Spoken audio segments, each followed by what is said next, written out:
Assalamualaikum warahmatullahi wabarakatuh. Alhamdulillah Rabbil alamin, wa bihi nasta'in, wa afdalus salatu wa atammu taslim ala sayyidina wa habibina wa syafi'ina wa dhuhrina maulana Muhammad. Qala rabbi shrah li sadri wa yassir li amri wahlul 'uqdatam min lisani yafqahu qawli amma ba'd. Alhamdulillah, segala puji bagi Allah yang mempertemukan kita sekali lagi pada hari ini, yang memberikan kepada kita nikmat iman dan Islam, nikmat kesihatan dan masa lapang, sehinggalah kita boleh hidup dan menghirup udara segar sehingga saat dan detik ini. Walaupun kita menghadapi satu tempoh yang gawat, satu tempoh yang agak mencabar, beberapa bulan ni sehingga kita mungkin kuliah semuanya tak berjalan selama beberapa bulan. Dan sebenarnya kalau kita menikmati tempoh tu, kita akan merasakan bahawa ujian ni sebenarnya bila dia telah berlalu, dia seolah-olah hilang, tak ada apa-apa dia. Cuma waktu kita mengalaminya, macam-macam perasaan orang. Jadi ini bukan sekadar ujian COVID-19, tapi itulah proses kehidupan kita. Dan kalau kita boleh rasai dan nikmati, itulah kehidupan kita. Jadi maknanya iktibar besar yang boleh kita ambil adalah dalam kehidupan kita, kita akan mengalami saat-saat yang penuh dengan tekanan, kan? Dan pada saat kita merasa tertekan, pada saat kita merasa ada masalah yang sangat besar, ingat satu ketika masalah itu akan berlalu dan dia akan hilang macam tu saja. Kita pun mungkin seolah-olah dah lupa apa yang berlaku pada awal PKP dulu, yang mana roti kat kedai semua habis. Pasal apa? Pasal semua kalut takut tak boleh makan. Ini kenyataannya di kedai-kedai tu makanan tu pakai habis. Dan memang ada pelbagai perkembangan dan pengembangan lah sepanjang PKP, yang maknanya kita boleh tengok di situ siapa kita yang sebenarnya. Ketika kita tidak diberikan pekerjaan, adakah kita tahu apa pekerjaan yang sepatutnya kita lakukan dalam kehidupan kita?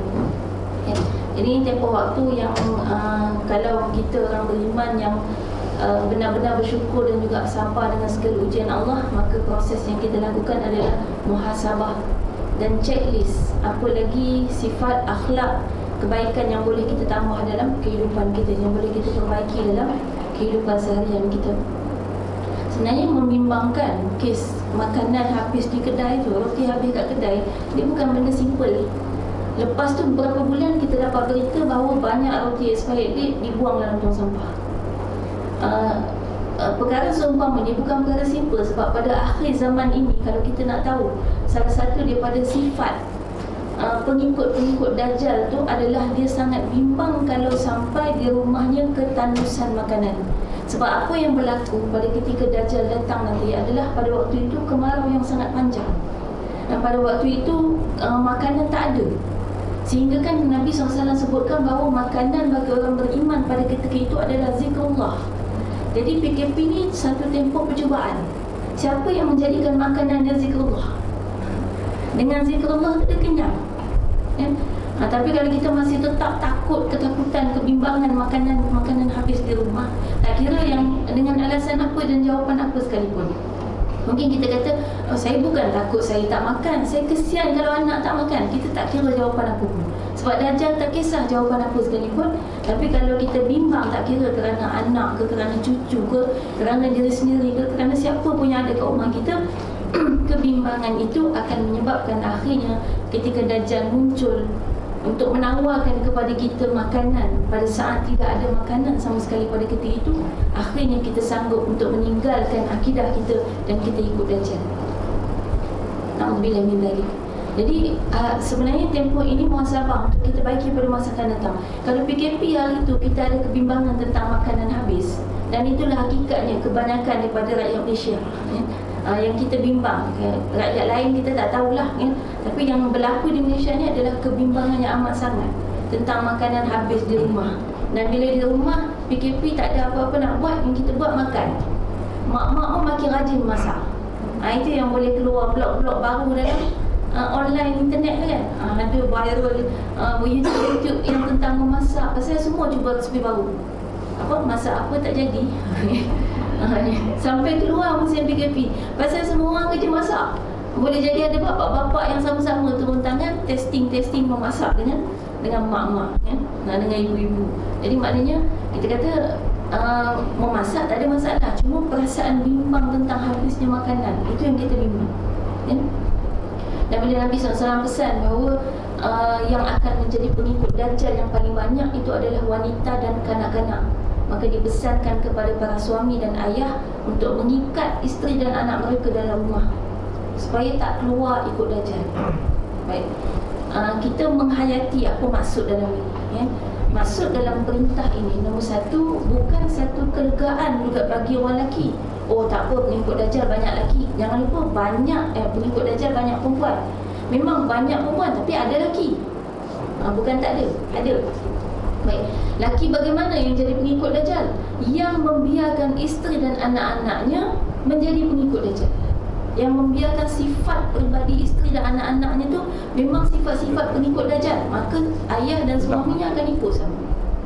Jadi sebenarnya bila Nabi SAW ingatkan bahawa wanita dan anak-anak adalah golongan yang akan paling banyak mengikut Dajjal, ini automatik dia akan tarik bapak dia sekali.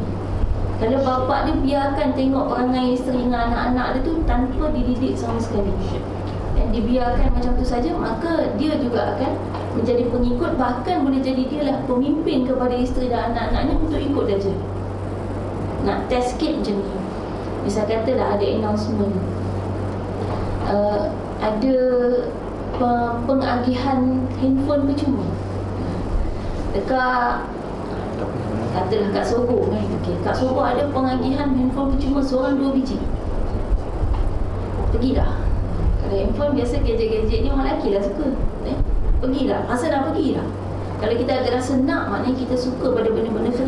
Hari ni kalau kita ada perasaan suka kepada apa kita panggil passive income, kita suka kepada kerja yang tak payah buat apa-apa, duit masyur. Kalau ada perasaan suka kepada yang seumpama tu, itu yang bahaya.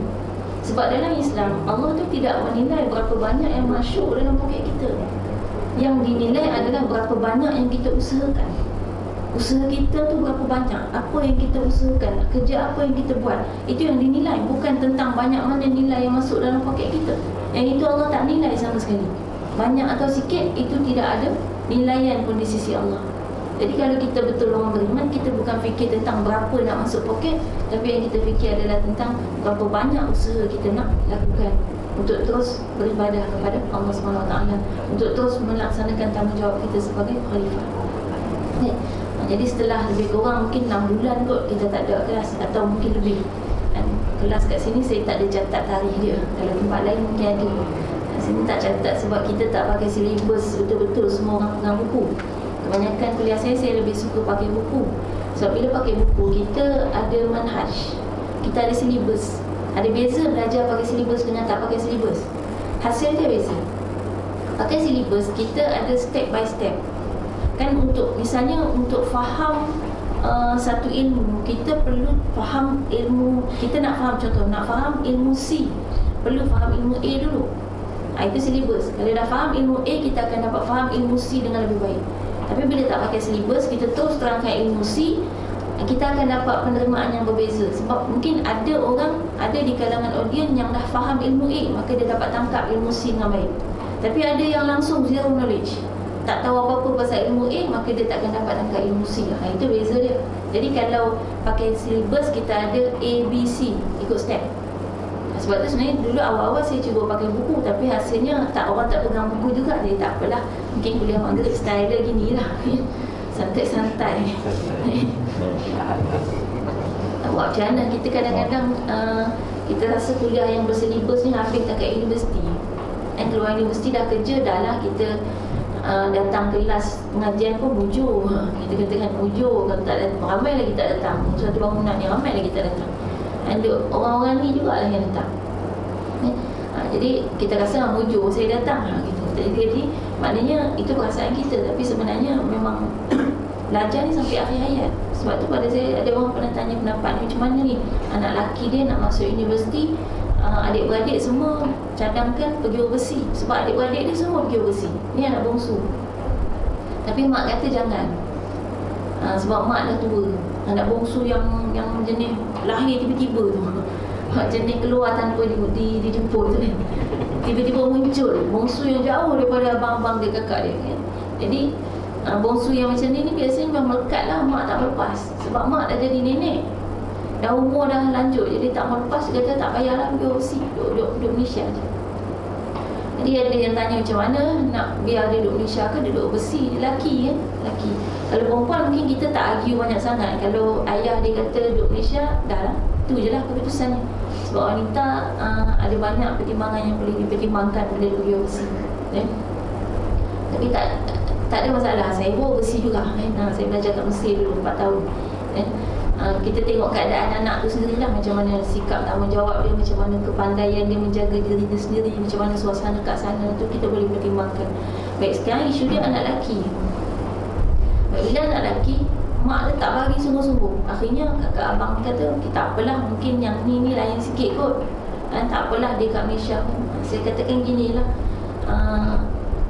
orang lelaki ni satu, dia ada peluang yang sangat luas untuk belajar sampai mati. Kita kena ingat, kita menuntut ilmu sampai mati, sampai akhir hayat, bukan habis dekat universiti. Dan orang lelaki, dia ada peluang yang sangat luas untuk belajar sampai umur berapa sekalipun dan ke mana saja. Jadi kalau sekarang katalah dia nak meraihkan ibu bapa dia yang dah uzur, dia nak jaga, nak tolong jaga mak bapa dia, okey, tak apa. Satu ketika nanti walaupun dia dah kahwin, dah ada anak-anak pun, dia boleh lagi untuk pergi menuntut ilmu, nak pergilah negara mana sekalipun. Dan itulah yang dilakukan oleh ulama-ulama. Imam Bukhari sekali merantau jalan kaki, itu kadang-kadang makan masa berbulan-bulan. Masa tu dia ada isteri dan anak-anak, dan itu tak ada masalah untuk lelaki. Tapi kalau perempuan, susah. Dah jadi mak-mak nak pergi study, tiba-tiba study sampai 3 tahun kan? Susah nak berangkul suami dengan anak-anak. Suami pula bukan semua boleh follow isteri dia kan? Ada yang boleh follow, tapi kita kata ada banyak kesulitan. Jadi kalau sebagai lelaki, dia yang penting dia ada keinginan. Dan pada saya, kalau lebih baik dia pergi luar negara dalam keadaan dia telah matang untuk betul-betul menuntut ilmu. Sebab ada banyak yang kita hantar ke luar negara tapi dia tak cukup matang. Maksudnya dia tak, sekarang ni kan orang lambat matang dari segi kematangan tentang tanggungjawab. Berapa banyak orang yang kahwin belum siap untuk bertanggungjawab kan? Orang lelaki yang habis universiti, teringin sangat nak kahwin, tapi dia tak sedia untuk bertanggungjawab. Bahkan dia tak tahu apa tanggungjawab seorang suami. Yang dia tahu kahwin, cinta kan? Padahal perkahwinan adalah sebuah tanggungjawab. Jadi kematangan dalam bab memikul tanggungjawab, kalau dia tak matang dalam bab memikul tanggungjawab sebagai seorang penuntut ilmu, akhirnya dia hantar ke luar negara, dia enjoy je, pergi berjalan, makan angin, sebab dia tak rasa dia perlu tuntut ilmu. Jadi kalau sampai masa dia betul-betul matang dan merasa memang menuntut ilmu satu keperluan dan satu kehendak yang dia sangat inginkan, pada waktu tu dia boleh pergi ke mana saja. Dia sangat luas dan dia punya tempoh masa. Itu orang lelaki. Sebab saya kalau tengok orang lelaki muda-muda, lepas tu malas belajar, saya rasa macam bagilah, nak kata bagi jantina tak boleh kan? Maksudnya keadaan, sebab saya pernah mengalami satu situasi masa saya berada di Mesir. Saya sangat ingin untuk pergi bertalaki dan belajar dengan ulama-ulama besar kat sana. Kat sana banyak syekh-syekh ulama-ulama besar kan? Dan salah seorangnya ada seorang muhaddis dalam dunia ni, sekitar dalam ada 2 atau 3 orang saja sekarang. Muhaddis ni yang jenis nama dia ada dalam sanad hadis. Maksudnya kalau hadis tu siapa kan, hadis daripada siapa ada nama dia. Itu muhaddis. Masa tu seorang ada kat Mesir, tapi tempat dia agak jauh daripada tempat kami pelajar Malaysia dan syarat pelajar Malaysia ni yang perempuan kalau nak pergi jarak tertentu jauh daripada kawasan pelajar Malaysia, syaratnya adalah kena ada musyrif. Musyrif ni maknanya ada pelajar lelaki lah seorang, maknanya perempuan berkumpulan, kemudian ada pelajar lelaki. Ataupun kalau siang hari boleh, tapi berkumpulan. Malangnya pada masa tu tak ada sama-sama perempuan yang nak pergi kan? Akhirnya tak dapat pergi. Masa tu saya rasa kalau saya lelaki, saya boleh pergi seorang-seorang nak pergi sana pergi talaki, pergi menuntut ilmu, tapi tak dapat. Jadi saya kalau tengok orang lelaki muda boleh duk lepak-lepak, main game, saya saja tak ada keinginan menuntut ilmu dalam keadaan ulama banyak dalam dunia ni, padahal dia ada ability, kemampuan untuk pergi menuntut ilmu tu. Rasa sangat-sangat kita kata sangat kehilangan satu senjata dalam Islam. Dan Islam tu senjatanya pemuda. Dan kita nak tengok masa depan Islam, kita tengok anak muda Muslim sekarang, apa yang jadi pada mereka. Kalau anak-anak muda sekarang duduk kaki main game, agak-agak bila dia jadi pemimpin, apa dia buat? Kita tengok keadaan anak muda sekarang. Itu keadaannya dengan ilmu. Dan sampailah akhirnya saya terpaksa terima, saya kata tak apalah, mungkin setakat ni lah ilmu yang Allah nak bagi pada saya. Dan akhirnya doa yang saya boleh minta hanyalah, ya Allah, bagilah kepadaku ilmu-ilmu yang aku tak mampu untuk capai ke sana gitu. Bagilah melalui jalan apa sekalipun. Yang penting aku nak ilmu gitu, supaya kita hidup dalam keadaan berilmu dan kita bertindak dengan ilmu. Allah bagi, alhamdulillah, melalui jalan yang mungkin kita tak duga gitu. Tapi kita di situ yang perlu kita tahu adalah jalan ilmu itu yang penting adalah keikhlasan dan semangat yang sangat tinggi untuk kita dapatkan.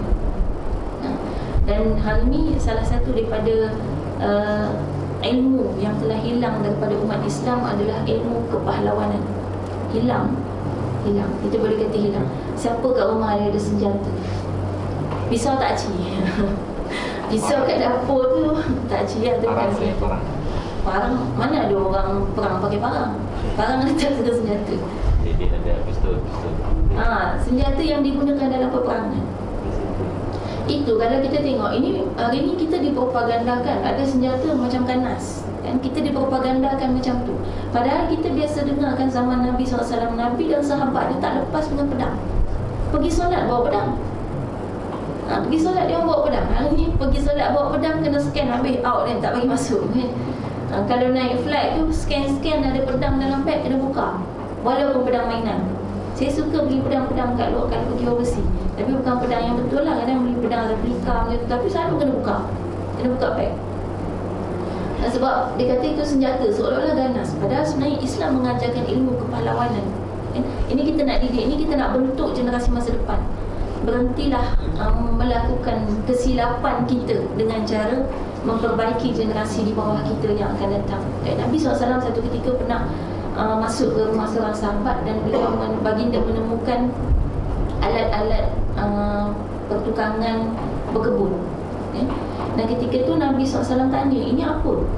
Soalan Nabi bukan soalan tak tahu, tapi soalan mempertikaikan. Ini apa ni? Macam kita lah jumpa contoh jumpa cawan kat bawah meja. Ni apa ni? Kita tanya, ni apa ni? Bukan kita tak tahu tu cawan, tapi apa cawan di bawah meja? Cawan atas meja gitu. Dia tanya, ni Nabi tanya, ni apa ni? Lepas tu dijawablah oleh sahabat ni alat-alat berkebun. Nabi kata akan tiba suatu zaman di kalangan umatku yang mana alat-alat sebegini ada dalam rumah mereka, dan ketika itulah Islam akan lemah. Itu sekarang dalam rumah standard lah, adalah alat berkebun kecil-kecil tu lah. Nak sodok ke, nak apa yang kuku apa tiga jari tu kan, untuk sodok tanah apa tu, kecil-kecil tu ada. Garpu tanah kan. Pasu-pasu apa adalah sikit-sikit dalam rumah. Dan tak ada orang simpan senjata dalam rumah. Dikata ganas, itu propagandanya ni. Salah dari segi undang-undang. Senjata ada lesen kan, kena ada lesen. Tapi sebenarnya tak semua senjata kena ada lesen. Masih ada sebahagian senjata yang dianggap sukan, itu boleh. Cuma kita nak kata ini kesedaran kita bahawa Nabi kata waktu itu umat Islam akan lemah, dan itu waktunya adalah sekarang, di mana sebenarnya lemah. Kenapa? Sebab bila adanya alat-alat tu dalam rumah, itu simbolik kepada kita tu fikirnya makan je. Jadi hari ni kalau tak ada alat tu dalam rumah, mungkin sini jangan ada, pasal tak ada tanah nak bercucuk tanah, kan? Tapi kita risau pasal makanan. Kan PKP yang kita sangat risau makanan, bukan kita fikir, kita risau ibadah keluarga kita macam mana, kan, keadaan solat keluarga kita, solat jemaahnya macam mana, duduk kat rumah ni apa aktiviti dia. Sepatutnya di rumah. Bila PKP tak pergi sekolah, tak pergi kerja, di situlah ketua keluarga memainkan peranan yang sangat penting untuk bina program. Istilahnya macam dia buat satu program keluarga. Macam kita buat program bakti siswa kat luar, ini kepada keluarga sendiri. Dan buat tentatif, dari pagi sampai ke malam tu apa yang nak dibuat, itu peranannya. Dia bukan bebas dia nak buat apa ikut suka hati, akhirnya masing-masing tak tahu nak buat apa. Kadang-kadang dengan mak bapak sekali tak tahu nak buat apa tu, yang makan macam kan, habis makan tengok TV, makan tengok TV, sembang kejap, lepas tu makan main game, itu je. Tak tahu nak buat apa sebab tak disusunkan. Baik, jadi kebimbangan tentang makanan itu menyebabkan kita jadi lemah hari ini. Baik, jadi maknanya sebenarnya ilmu kepahlawanan tidak akan membuatkan kita ganas. Seorang pahlawan takkan berlawan dengan orang yang lebih lemah daripada dia. Kenapa hari ini terjadi kes suami pukul isteri? Sebab dia tak ada jiwa kepahlawanan. Pahlawan tahu kalau dia berlawan dengan orang lemah, itu bukti dia lemah. Kalau dia kuat, dia akan cari orang yang setara dengan dia. Kita biasa tengok kan kisah-kisah pahlawan, macam mana dia mencabar, siapa lagi nak lawan dengan saya? Dia akan cari orang yang gagah, perkasa, yang standard, selevel dengan dia untuk bertanding, untuk dia menunjukkan kepahlawanan dia. Itu sifat pahlawan. Jadi kalau sampai dia cari orang lemah, dia cari isteri, dia cari anak-anak untuk dipukul, dia tak ada sifat pahlawan. Jadi sifat kepahlawanan sebenarnya akan membuatkan dia semakin ada jiwa untuk melindungi, semakin ada jiwa untuk menjaga. Jadi apa yang nak dibuat hari ni dengan anak-anak yang ada ni? Kalau anak lelaki, bagilah dia ilmu itu. Macam mana cara dia kalau bapaknya pun tak ada? Bapaknya pun tak ada ilmu pahlawan, macam mana nak bagi? Baik sekolah ni, kat sekolah ada aktiviti curriculum. Kan ada taekwondo, silat, apa. Kalau kat sekolah kebanyakan taekwondo, silat, kungfu dia, kungfu jarang. Apa ilmu-ilmu pertahanan diri, martial art tu, kalau anak lelaki bagi masuk. Paling kurang dia ada ilmu tu. Dia ada ilmu tu. Dan tujuannya adalah untuk mempertahankan keluarga. Sebenarnya kalau dia betul-betul belajar ilmu tu, dia akan pertahankan keluarga dia. Dia ada jiwa pahlawan gitu. Dia ada jiwa untuk menunjukkan dia tu adalah orang yang berguna dan berharga. Dan dia tak ada nilai. Seorang yang apa kita kata yang menindas orang lemah itu tak ada siapa akan pandang tinggi pada dia. Kita tengok dalam sejarah tak ada orang pandang tinggi pada orang yang boleh yang menindas orang yang lemah. Contoh dalam ilmu kungfu, contohnya kungfu ni kan kungfu ada mazhab. Siapa pandai kungfu? Saya tak pandai, tapi adalah saya ambil ilmu ni sikit. Yimi kungfu kan? Tak ada ni. Yimi kungfu kan? Kungfu ada mazhab kan? Mazhab. Tapi dia bukan mazhab Syafi'i Maliki dah kan? Kungfu, mazhab kungfu lah. Dia ada berbagai mazhab. Baik, setiap mazhab ni kan ada dia punya pengasas. Pengasas ni macam mana dia nak bagi dia punya mazhab kungfu tu diiktiraf oleh orang lain. Cara dia, adakah dia pergi masuk kampung, dia hancurkan orang kampung tu, dia pergi bunuh orang perempuan dengan anak-anak semua dikacau untuk menunjukkan dia hebat? Tak. Kaedah dia adalah dia pergi ke semua madrasah kungfu. Madrasah kungfu ni sebenarnya pengasas mula-mula dulu orang Islam. Jadi dia pergi ke madrasah ni, maknanya sekolah lah kan, sekolah-sekolah kungfu. Dia orang ada sekolah dia. Baik, dia pergi ke semua sekolah kungfu, dia mencabar ketua guru-guru kungfu yang ada di sekolah-sekolah. Dia cabar, dia lawan. Bila dia menang, dia diiktiraf. Itu kaedah dia. Maknanya bila ada jiwa pahlawan, dia akan cari orang yang hebat untuk membuktikan kepahlawanan dan kehebatan dia. Kemudian bila kalah, dia akan balik, dia akan cari lagi macam mana cara untuk meningkatkan lagi prestasi dia. Itulah jiwa pahlawan.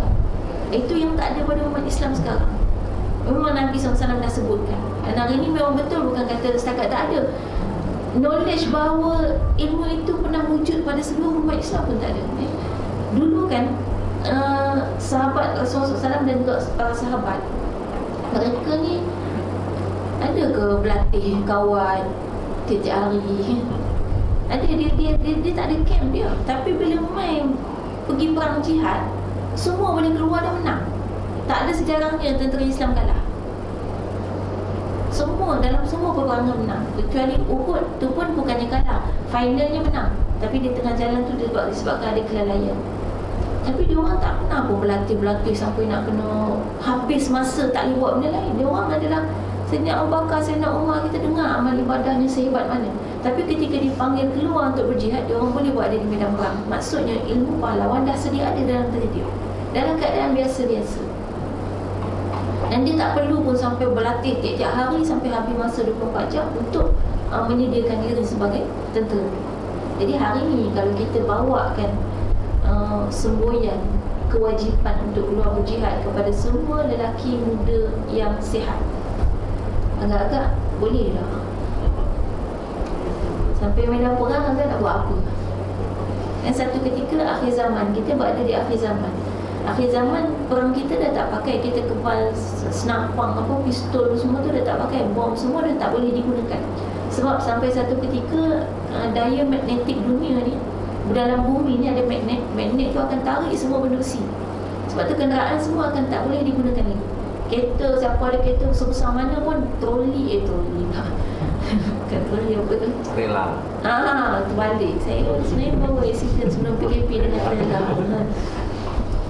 Kereta saya accident dengan trailer sebelum PKP. Alhamdulillah, total loss. Alhamdulillah. Boleh tukar. Yelah, total loss. Habis, bukan boleh tukar. Saya tak mimpi dah nak beli kereta baru. Kereta tu kereta baru masa beli. Bukan takat baru, memang baru lancar pun dah biar beli. Masa dia baru lancar betul-betul. Jadi genap 3 tahun pakai. Betul-betul rotek yang baru hidupkan bulan 1, awal bulan 2 accident. Total loss. Patah sikit tu. Saya drive seorang-seorang. Balik pada kuliah lah ngajar. Dah sambung balik lah. Dah sambung. Dah sambung. Alhamdulillah. Sambung. Cuma masih sakit tu masih ada. Ni kalau angkat tangan tinggi tak boleh lagi. Jadi memanah belum boleh. Memanah semula. Dah berapa bulan tak memanah lagi. Baik kuat. Saya cuba, tapi setakat ni tak boleh, ni terasa dia. Rasa tak berani paksa lah. Ambil masa sikit. Tapi ilmunya insya-Allah, namanya anggota badan kita ni Allah bagi dia penyembuhan semula jadi gitu. Tulang tu akan balik bercantum kan, cuma makan masa sikit. Sebab tulang ni kuat, jadi lambat sikit dia nak cantum. Ke mana pun kita tak ada masalah. Dia sebenarnya dalam kehidupan kita, setiap anggota kita akan kembali ke rahmatullah. Satu persatu. Yang mana dulu itu Allah yang atur. Cuma pastikan dia kembali ke rahmatullah, wafat. Istilah apa? Anggota kita hilang dulu, balik dulu kepada Allah. Sebelum nyawa kita balik tu, pastikan setiap satu anggota kita yang balik kepada Allah tu dalam keadaan husnul khatimah. Bukan nyawa kita saja kita nak husnul khatimah. Jadi misal ada tulang patah, hilang kan, ataupun ada anggota mana yang akhirnya hilang kan, itu pastikan hilang itu kerana di jalan Allah. Jadi husnul khatimah. Jadi sebab saya bawa kereta tu balik daripada ngajar dan perjalanan nak pergi janji dengan suami kat rumah kakak, nak pergi kenduri kahwin adik ipar akad nikah. Tak pergilah, accident. Petang tu sepatutnya ada kuliah kat Bentong, faham, cancel, terpaksa cancel. Dan kali tu memang betul-betul patah sebab accident je lah. Lepas accident tu accident. Alhamdulillah ni kereta tu dah tak ada sebab mungkin Allah sayang. Bila Allah tak mau kita, Allah tak suka kalau kita sayang selain Allah gitu kan. Allah tu maha cemburu.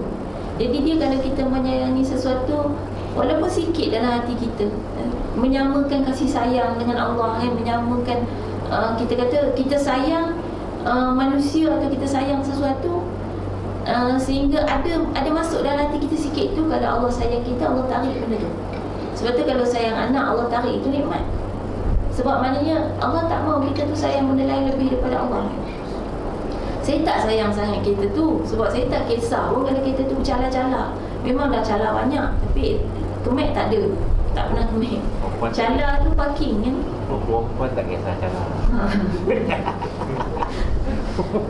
Sedih juga bila tengok cala, ada cala panjang depan sampai belakang. Sebab dia parking kat tempat terdedah. Jadi budak-budak main tu kereta. Tapi tengok tu tak apalah. Saya tak nak masukkan kereta dalam hati saya gitu kan. Dia tak mahu ada perasaan. Tapi ada sayangnya sebab nombor plate dia cantik. Saya tak beli nombor plate tu. Sebab untuk beli nombor plate, saya fikir satu, kalau kita beli nombor plate saja nak suka-suka, sebab kita suka nombor tu kita beli, agak-agak macam mana nak jawab depan Allah kalau nilai sedekah kita tidak senilai nombor plate yang kita beli. Lebih baik kita sedekahkan duit. Tapi kalau kita beli memang ada keperluan, ini kita sangka baik bahawa orang yang beli tu ada keperluan dia kot. Kalau memang ada keperluan yang akhirnya balik kepada agama, itu tak ada masalah. Jadi kalau saja suka-suka, saya tak berani beli. Saya pun tak beli. Tapi teringinlah juga nombor plate cantik. Ada keinginan tu, akhirnya doa minta dengan Allah. Dan Allah, ya Allah tak mintalah, tak kisahlah, yang penting nombor plate tu saya suka gitu. Dan rupanya dapat nombor saya suka, depannya QAA. Nombor plate Kuching, memang saya lahir kat Kuching. Nama saya kan Quratul Ain kan, QA kan. Lepas tu belakangnya nombor dia birthday saya. Jadi seronok lah dapat tu. Jadi adalah rasa sayang, suka dengan nombor tu. Lepas tu sekarang bila total loss nak ambil semula nombor tu pun kena duit juga kan. Dan saya tak berani kalau keluar duit untuk suka-suka macam tu, semata-mata nak nombor tu. Sedangkan nilai besar juga kan, dah sebut dah adalah nilai dia kan. Kalau nak kekal nombor tu, maknanya kalau hanya untuk kita suka-suka, kita takut depan Allah kita tak boleh jawab kan? Kita keluarkan harta bukan untuk Allah ya. Padahal Allah yang bagi kita harta tu. Itu pertimbangan yang boleh kita buat. Sekarang pakai kereta bukan second hand tapi berhand-hand. Adik bagi pinjam, dia ada buat sewa kereta, dia bagi pinjam. Lepas tu akhirnya saya kata dah lah, daripada pinjam saya bayar dah bulan-bulan yang ikut mampu. Buruk je lah kereta sekarang. Tak ada rasa sayang lah. Tapi itu satu nikmat. Maknanya Allah tarik apa yang kita sayang supaya kita tetap cintakan Allah di tempat yang pertama dan tidak ada dunia sikit pun masuk dalam hati kita. Dan dia tak menambahkan hikmah PKP. Mana PKP ni menjadi satu tempoh kerehatan. Sebab kalau Allah tak bagi rehat pada saya ni bukan jenis orang yang suka rehat. Saya suka buat kerja. Buat kerja tu adalah rehat bagi saya. Saya hanya betul-betul rehat waktu tidur. Jadi kalau suruh duduk saya saja tak buat apa-apa, saya kata saya tak pandai nak duduk saya saja. Saya mesti buat sesuatu. Jadi akhirnya kalau Allah tak bagi rehat, tak rehat. Memang hari tu PKP sekejap. Habis PKP saya pergi mengajar dengan tangan duduk. Gitu lah. Tangan terampu, orang pun kesian. Tak payah kesian ya. Saya tak perlu dikasihani. Nama seorang ni apa? Surah At-Tanwir. Bukan Al-Mutadin. Bukan. Tanwir. At-Tanwir. Saya confuse. Saya tengok surah Al-Mutadin. Bukan. Baik. Jaga betul. Kalau bukan. Tak. Sebab musim PKP hari tu adalah yang ihsan kan, memberikan ihsan. Menurut saya yang bagi ihsan tu semua saya bagi semula buku-buku saya. Jadi saya cek surah ni tak ada bagi apa-apa kan. Tapi tidak nak buat. Sebab bagi saya masih boleh usaha gitu. Dan saya tak maknanya kalau orang nak bagi, saya bagi balik buku-buku saya. Ada buku-buku saya menulis kan. Ada banyak buku saya. Jadi kalau maknanya saya boleh berusaha dengan tangan saya sendiri. Jadi untuk menerima tu bukan saya. Dari kecil tu bukan sifat saya gitu kan. Jadi merasa sangat keberatan lah. Ada ramai lagi orang yang memerlukan. Tapi kalau rasa nak bagi juga, saya bagi balik buku saya kan. Tapi sini tak bagi tak apa, Alhamdulillah. Tak payah. Tak payah. Maknanya selagi kita boleh usaha. Itu satu perkara lagi dalam tempoh PKP kan. Ramai orang yang mula mencari-cari sedekah kan. Kita isi borang tu, isi borang ni, kita minta kita rasa kita tak cukup. Baik, satu perkara yang perlu kita betul-betul hadamkan bahawa harta dalam dunia ni, harta yang ada dalam dunia ni tidak pernah kurang dan tidak pernah lebih. Sebab kalau dia lebih, dia terkeluar daripada bumi. Kan bumi ni macam tu je bentuk dia tak mau besar. Jadi kalau dia lebih, dia akan terkeluar daripada bumi. Kalau dia tak cukup, bumi ni ada ruang yang tidak dipenuhi dengan apa yang sepatutnya. Jadi harta yang ada di atas muka bumi, duit lah senang kita kata, duit ada di atas muka bumi, semua jumlahnya banyak tu je. Jadi apa yang berlaku adalah dia hanya berpindah tangan gitu. Jadi kalau dalam tempoh PKP ada yang mungkin kekurangan, hilang pekerjaan, akhirnya jadi masalah ekonomi. Yang kita duk dengar ramai yang masalah ekonomi. Tapi sebenarnya yang bertambah ekonomi dia senyap. Sebab tu orang tak tahu, sebab dia akan berpindah tangan je. Jadi harta tu ada golongan yang kekurangan, harta tu berpindah ke tangan orang lain. Duit tu pindah ke tangan orang lain. Tangan siapa? Musim PKP siapa yang banyak duit? Yang buat bisnes online tu bertambah. Ada interview driver Grab yang duk bawa makanan kan, yang hantar-hantar makanan tu, order bertambah. Maknanya dia tambah income. Ada orang yang kurang income, duit tu pindah kat dia orang. Jadi kita tak perlu bimbang dan sedih bila kita kurang. Sebab sebenarnya kita sedang bagi peluang kepada orang lain untuk berada di roda yang atas. Roda tu berpusing. Jangan kita selalu ke atas, tamak namanya. Bila kita pusing kat bawah, Alhamdulillah ada orang tengah naik atas. Bagi giliran kat orang lain pula. Jadi dan kita perlu bersyukur bahawa ketika kita berada di roda yang bawah, Nabi SAW sebutkan bahawa sedekah yang paling afdal dan terbaik itu adalah ketika mana kamu berada dalam keadaan kekurangan. Satu, kamu takut miskin, kan? Kamu merasa sangat kedekut sebab duit terhad pada masa tu, kita rasa sangat kedekut. Masa tu kalau kita bersedekah, pahalanya adalah yang terbaik. Jadi sebenarnya siapa yang kekurangan duit masa musim PKP, itu peluang nak dapat pahala sedekah paling besar. Tapi siapa berani? Tinggal RM10 dalam dompet nak sedekah yang tu. Itu yang dapat pahala besar. Jadi maknanya sampailah kan kaum Muhajirin itu Allah puji dalam Quran ni, dalam surah Al-Baqarah ada kisahnya disebutkan tentang bagaimana mereka ni golongan yang sebenarnya miskin tetapi mereka tidak meminta-minta. Ini golongan yang sangat Allah puji. Dan itu sebenarnya ulama tafsir membahaskan bahawa sebenarnya kisah itu menceritakan tentang golongan Muhajirin yang ketika mereka berpindah ke kota Madinah, masa tu mereka berada dalam keadaan yang sangat miskin. Walaupun yang kaya raya di Mekah, kan, bila pindah Madinah tak ada duit. Sebab dia orang pindah selai sepinggang, tinggal keluarga, tinggal harta semua sekali. Itu syarat yang kaum musyrikin kata kalau nak hijrah semua, tinggalkan semua. Dia orang tinggalkan semua. Sampai kota Madinah, dia tak ada apa-apa untuk dimakan. Ibaratnya kita tiba-tiba berpindah negara dalam keadaan kita tak kenal siapa-siapa. Contoh, kita ni orang Malaysia dah duduk lama dah kat Malaysia, dan dari kecil sampai ke besar, bukan takat besar, sampai tua kan. Tiba-tiba kita disuruh pindah ke California misalnya. Sampai sana kita tak kenal siapa-siapa, kita tak tahu nak buat apa, kita nak makan apa. Dalam keadaan macam itulah keadaan kaum Muhajirin pada masa tu. Kaum Muhajirin dengan keadaan situasi seumpama itu, apa yang dia buat? Mereka tetap keluar setiap hari dari rumah dalam keadaan menyikat rambut dengan sangat kemas dan pakai baju yang kemas macam orang kaya. Ibaratnya kalau kita hari ni tie in lah. Orang kalau dah tengok orang pakai rambut pun kemas kan, kalau rambut sikat kemas, baju tie in, ada nak bagi sedekah? Tak, kita tak akan bagi sedekah, nampak macam orang ada duit. Itu yang kaum Muhajirin buat. Sebab apa? Tujuannya adalah supaya mereka ni tidak diberikan sedekah, walaupun ketika itu mereka sangat memerlukan sedekah. Jadi Allah puji golongan inilah golongan yang sangat hebat. Dan mereka lah sebenarnya golongan yang paling layak untuk kita bagi sedekah, bukan peminta sedekah yang paling layak.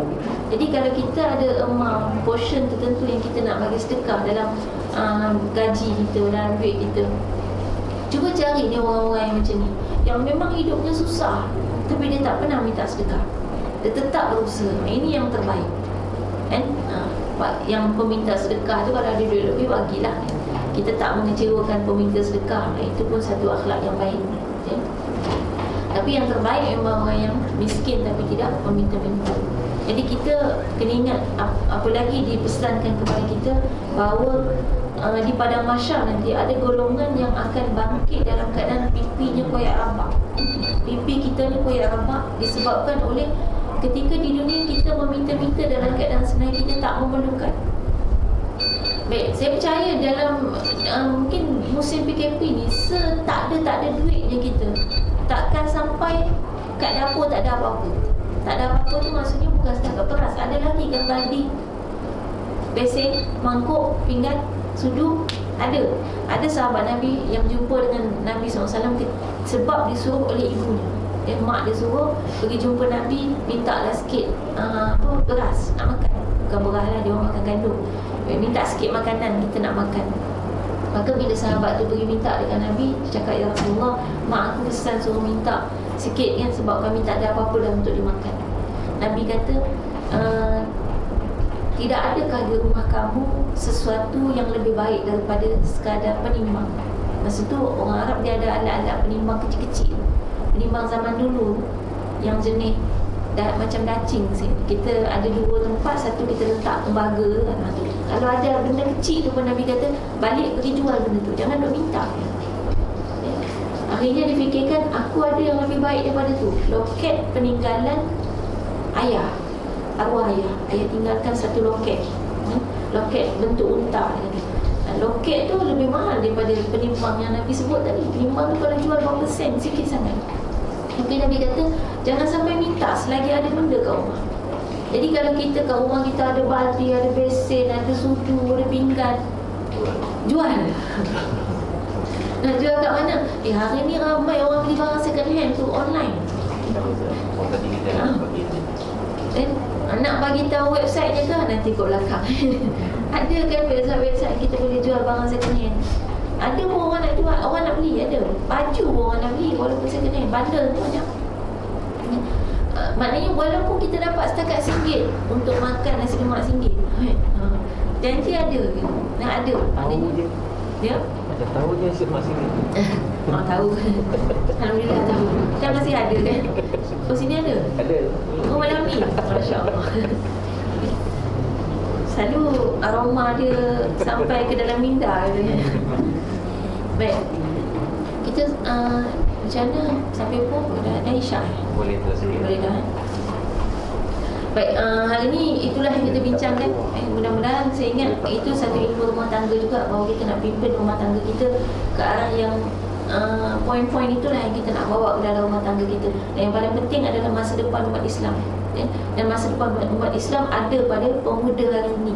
Jadi maknanya dalam rumah kita, kalau kita dah tak muda, kita ada orang muda dalam rumah kita, maka bentuklah pemuda dan pemudi itu mengikut acuan dia yang telah Allah tetapkan. Ada beza pendidikan lelaki dan wanita. Jadi lelaki kita bina untuk dia akhirnya menjadi khalifah di atas muka bumi, yang akhirnya menaikkan martabat Islam dan menjadikan Islam ni tertegak semula di atas muka bumi.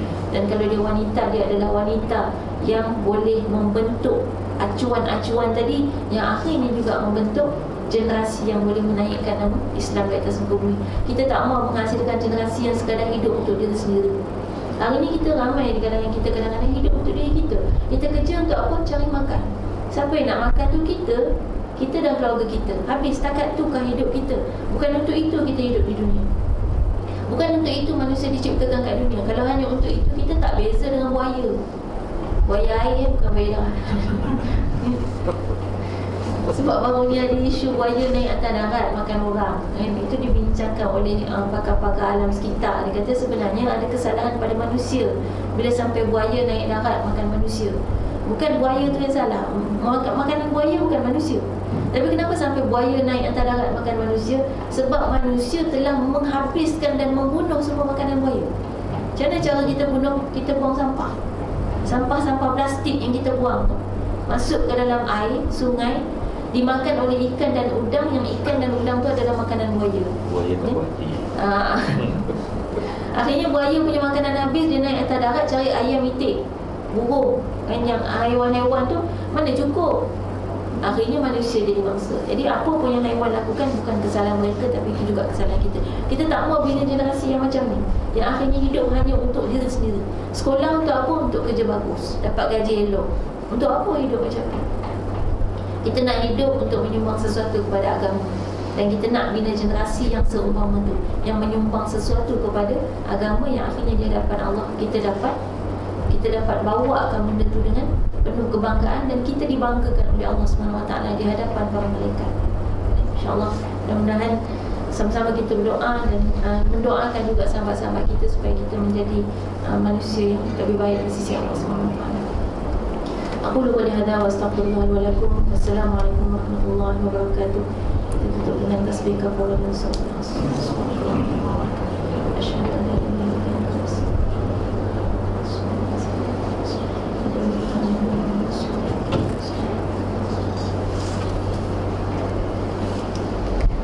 La ilaha illallah Muhammadun Rasulullah alaihi salatullah wa alihi wal ahibba